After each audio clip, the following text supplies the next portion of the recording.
جھوٹا دفاع نمبر 6، وہ کہتے ہیں جی حضرت حسین کو تو کوفیوں نے مار دیا تھا، خود شیعہ علی نے مار دیا تھا، ایم یزید کے متھے مار دیا ہے۔ واہ واہ، بالکل کوفیوں نے مارا تھا، لیکن وہ کوفی کون تھے؟ جو اہل شام کے انڈر تھے۔ یہاں پہ بھی جو کچھ ہوتا ہے نا، جب گورنمنٹ ایک ہو تو بات آتی ہے پنجاب پولیس نے یہ کیا، بھائی پنجاب پولیس وفاقی حکومت کے انڈر آتی ہے، اگر اچھا کام کرے گی تو وفاقی حکومت کے کھاتے میں ڈلے گا، برا کرے گی تو وفاقی حکومت کے کھاتے میں۔ وہاں پہ بھی کوفہ ایک صوبہ تھا شام کی حکومت کا، کوفی وہ تھے جو 22,000 کا لشکر لے کے آئے تھے کربلا میں، وہ کوفی تھے لیکن اس گورنمنٹ کے انڈر تھے۔ یہ وہ کوفی نہیں تھے جنہوں نے خطوط لکھے تھے، وہ تو صحابہ اور تابعین تھے۔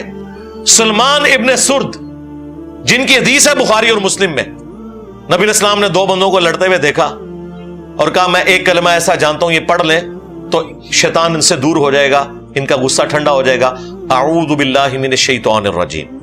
یہ جو بخاری مسلم کی حدیث ہے اس کے راوی ہیں سلمان ابن سرد، یہ مین بندہ تھا جنہوں نے حضرت حسین کو کہا کہ وہ بڑا مر گیا اور اپنے بعد ایک چھوٹا چھوڑ گیا، اور جو لفظ انہوں نے استعمال کیا نا وہ استعمال کیا جو موسیٰ کے مخالف کے لیے ہم استعمال کرتے ہیں کہ ایک بڑے والا مر گیا اور اپنے بعد ایک چھوٹا چھوڑ گیا اپنی جگہ۔ اتنے سخت الفاظ۔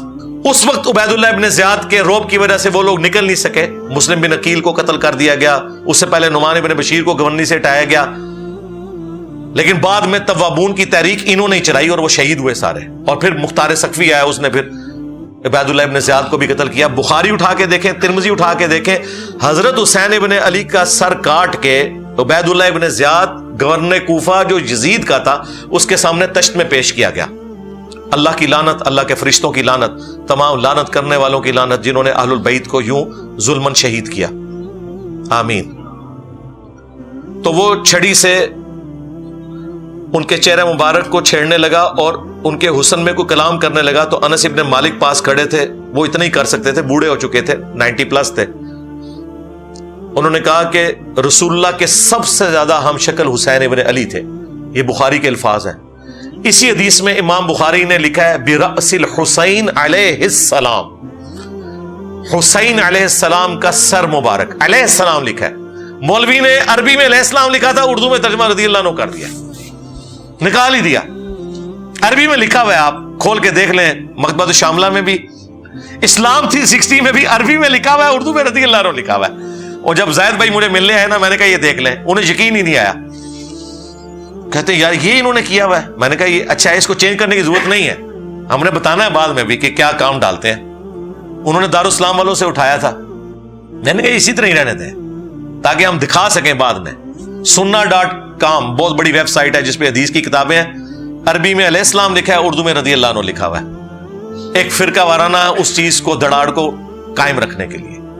تو عبید اللہ ابن زیاد جس کے سامنے حضرت حسین کا سر کاٹ کے رکھا گیا، وہ کوفی تھا لیکن گورنر تھا شامیوں کی طرف سے، لہذا یہ کہنا کوفیوں نے مار دیا تھا ظالموں، یہ وہ کوفی تھے جو حضرت حسین کے مخالفین تھے، نہ کہ وہ شیعہ علی کے جنہوں نے حضرت حسین کو وہاں پولیٹیکل سٹرگل کے لیے بلایا تھا۔ اور حضرت حسین لڑنے نہیں گئے تھے، بچوں کے ساتھ ایک سیاسی جدوجہد کے لیے جا رہے تھے جس کا آخری انجام قیام حسین ہی ہونا تھا، لیکن اس سے پہلے ہی ان کو شہید کر دیا گیا، اسی لیے انہوں نے راستہ بھی بدلا۔